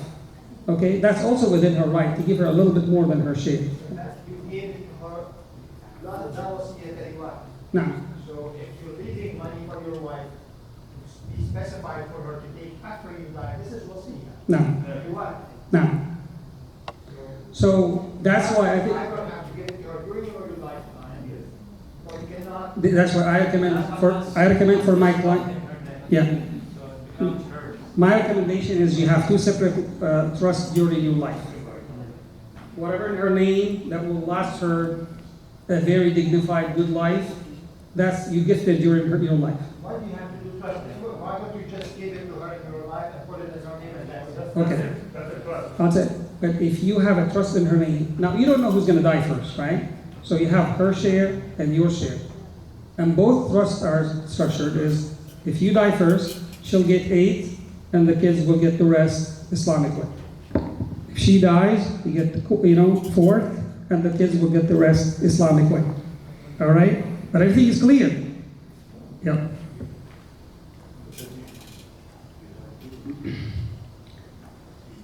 So I know we talk about a lot of options. Let's just reorganize now, okay? If you don't have anything, you call it interstate, I don't recommend that, okay? You have at least to make a will and only include in your will something called testamentary trust, which means put all of my minor children money in a trust and with a trustee, let's say your wife. This way, when things come out of probate, the kid's property is not frozen, you know? their mother has access to that, and she can keep it for them, but she can invest it in a good way, okay? For spouse protection, I recommend separate trust on some gifting during lifetime. Q-tip, we don't have time to talk about that. But it's like you put like the house in a trust after you die, and that trust will go back to the kids after she dies, okay?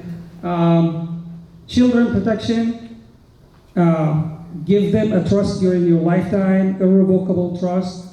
And then for the super wealthy, actually there's something called family entities, family partnership, family LLC, dynasty trust.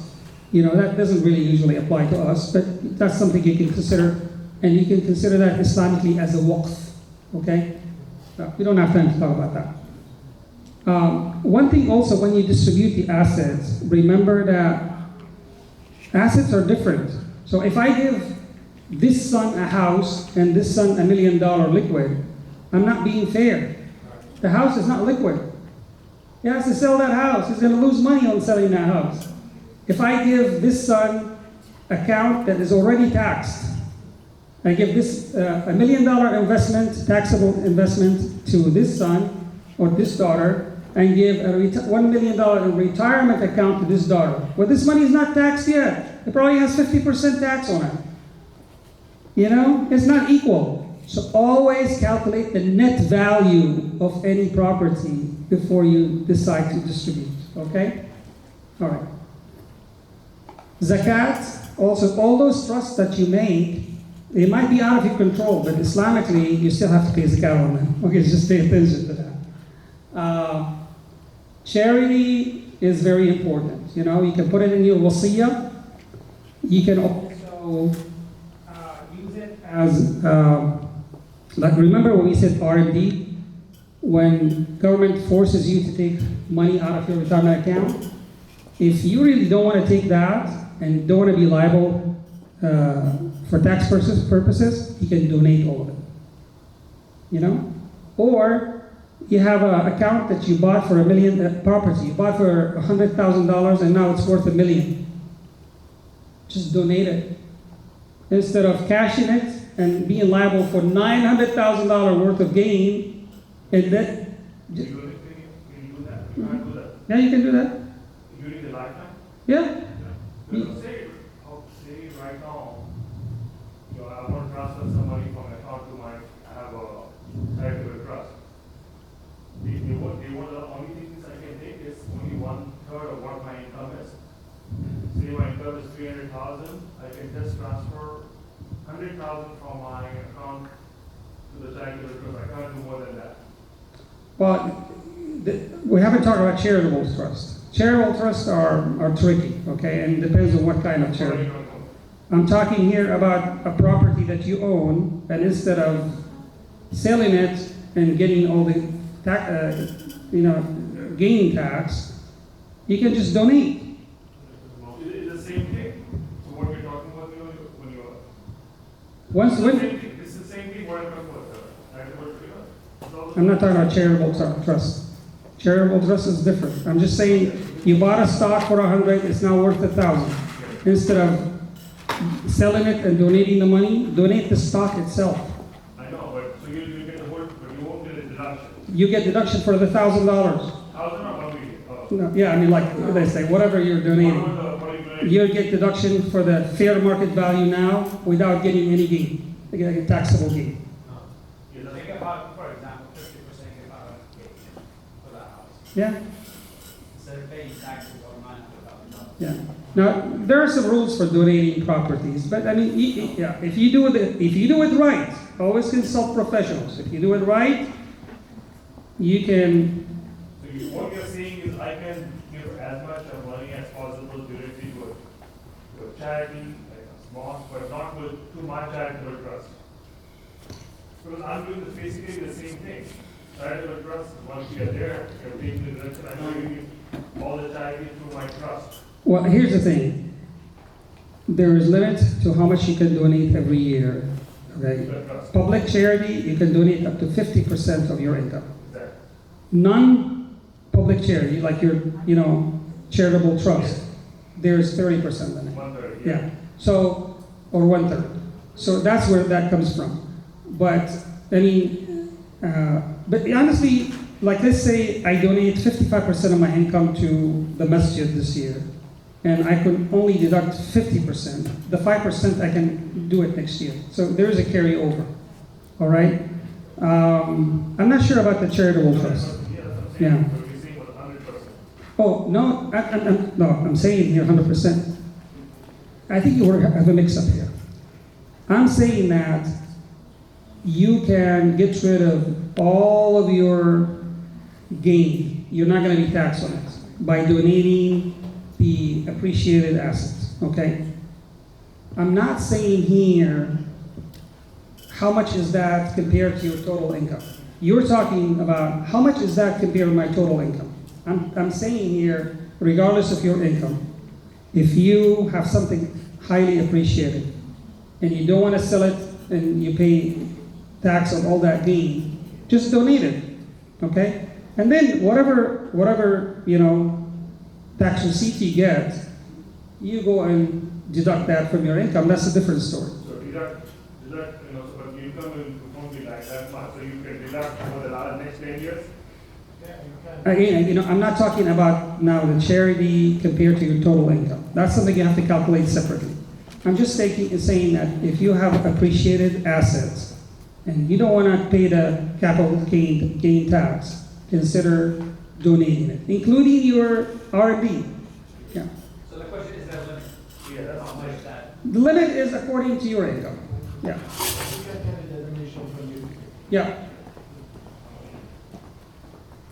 And you can also have a charitable, if you are super wealthy, you can even control the charitable donations. You can have a donor advice fund. So you open we can do, if you put $250,000, we can open a donor advice fund for you, invest in the Islamic investment, and then every year, whatever gain you can donate, you can, up and down out of that, okay? So if you have sizable amount of money in that account, you can donate, like if your gain is 10%, you can donate $25,000 a year, and that account is not going to go down. And you get that, and any money you put in that account, you get tax deduction right away. You see? Yeah. Even if you have not donated it to charity yet. same thing. Yeah. About donor advice fund, yeah. 1/3. Yeah. Yeah, okay. And then you can also have a family private foundation, okay? Or you can do endowment. Those are complicated things a lot of Muslims don't do, but we're trying as Zaki Financial to make that available. Endowment. We're trying to make that available so Muslims have more options. MashaAllah, Muslims are becoming successful, they're becoming business people, they're becoming wealthy, and those things should be available to them. This is family entity. Now, business succession. This is the last slide, by the way. When you want to transfer a business to your one person in your family, you don't want to also be unfair. So make sure that, like, let's say you have a son or a daughter who's running your business. Make sure you're clear. So like, you're working for me, you don't have a share. Or I'm giving you 20% for all of your effort.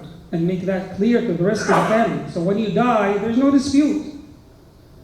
Please make that clear so the family will not have a big dispute after your death.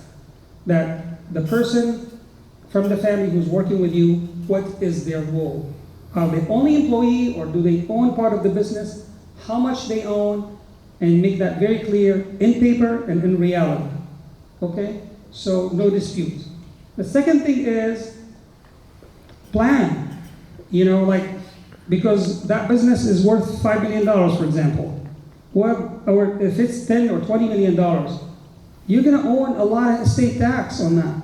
All right? So why don't you plan ahead of time to transition it little bit by little bit so you pay less or maybe you pay no estate taxes. Okay? And there are some professionals for that. So if you have a big business that is worth $1 million, and you want to sell it or transition it to a family member, start early. All right? I think we're done here with the estate tax. This is the most difficult subject, and I'm sure you have a lot of questions. One thing you said about giving to the lifetime, that we have to be equal to all the kids. So, Gifting. gifting. So what do you mean? So I have one, So you have a daughter. You have three children, not daughters, I have children, two are doing very well, one is not doing well. So I want to give more to him during my life. Is that wrong? Very good question. It's not wrong. Ideally, you want to give them all equal. But let's say somebody is doing well, somebody is not doing well. So you go to the one who's not doing well. Say, hey, I know Rasulullah ﷺ told us to be equal between all the kids, but your brother is not doing well. I'm going to give him more. Are you okay with that? I think most of the time it's going to say it's okay. There is a way of doing it. Yeah. Questions? Wow. Which one do you like better, finance or medicine? Well, I live off medicine so far. This is my hobby. Yeah, well, of course, I put a lot of effort learning all this stuff and getting certified in it. But I really love it. I enjoy it so much.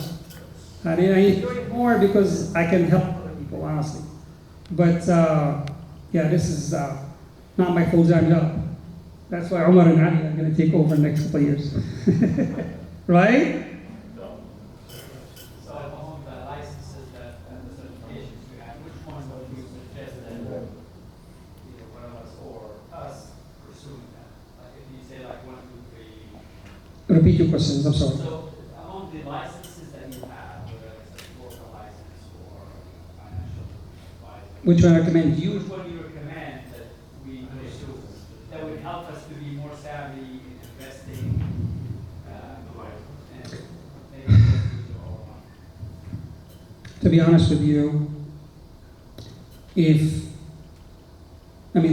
like me, as much as time I spend, I have somebody who is full-time managing all of my portfolios. He decides which stock to buy, the percentage, when to balance, and everything. I just help with screening. Because I even recognize I don't have enough time to watch my portfolio every single day. I give it to the professional. Okay? He charges me money. All right? I'm okay with that. So I know that part, I have to give it to someone. Now, there are parts that you can probably do yourself, but honestly, my message to anybody, use professionals. It's well worth it. The $2,000-3,000 that you're going to give the lawyer to write your trust is worth every penny. Will prevent you a lot of problems in the future. The $2,000 you're going to get to the financial planner to address all of those issues and point you in the right direction are worth the money. The 1% you're going to pay, your investment company to make it all Islamic and run it well for you, it's worth it. Now, if you're savvy, my recommendation is to put that into starting a business. Because that part, you're going to have to be on the top of it. Yeah. But that's my recommendation. If you want to get more involved and, and do things on your own, yeah. But honestly, there's no certification to build a portfolio and watch it every day.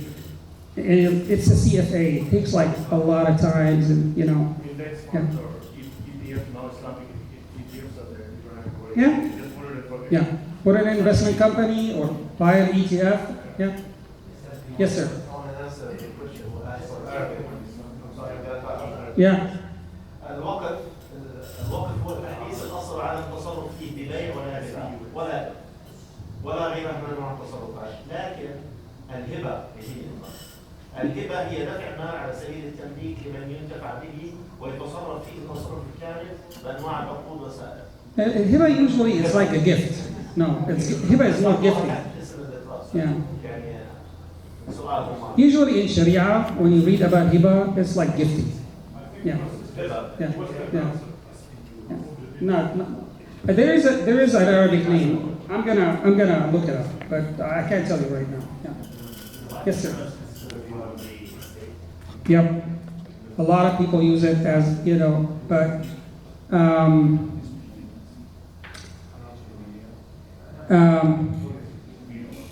Now, there are so many types of life insurance. The one I recommend the most is term and early in your career. Let's say you're a 30-year-old, you just got married, you have 1 or 2 little kids, you have a big mortgage on your house. If you die now, your family is going to be in very bad shape. Take $1 million term life insurance, it's going to cost you $25 a month. And then if you die, you get $1 million to pay the house and they live comfortably until they stand up on their feet. Is that, Okay. Either you consider that as darura, because we don't have anybody else to support us in this country. You take it as a necessity. Or you take the ifta of Sheikh Ma'an Qudat to consider this halal. That's my opinion. But of course, you have a lot of other opinions as well. what's that like? The other type of life insurance is the one that has cash value. The term, when you stop paying, you don't get anything. The whole life insurance or universal life insurance, part of the money will go to pay for the death benefit. The other part will be invested for you. So, well, a lot of them is haram because the way they invest the money, it's all based on interest. Yeah, there is something called variable life insurance or variable annuity. That's when you say, okay, you take the part that belongs to the life insurance and the others you invest in a separate account. Now, so far, there's no company that will allow you to invest it Islamically. I'm getting involved now with Mass Mutual, and inshallah, I'll get on the board with them in the next 2 or 3 months. And they promise that it will allow us to do Islamic investment of that portfolio. If that allows that, we can start offering variable life insurance, and this, of course, after I get all the details, I have to run it by Sheikh Ma'an Qudat also, make sure it's before I can say. But we're trying to move in that direction, honestly. جزاك الله خيرا و very valuable وإن شاء الله هيك الله يجعلك Allah يجزيك خير. We did not talk about education. Sorry, we did not have time. Yeah, if you think I can run very quickly in 10 minutes through it, or if you want, I can just send you the slides. All right.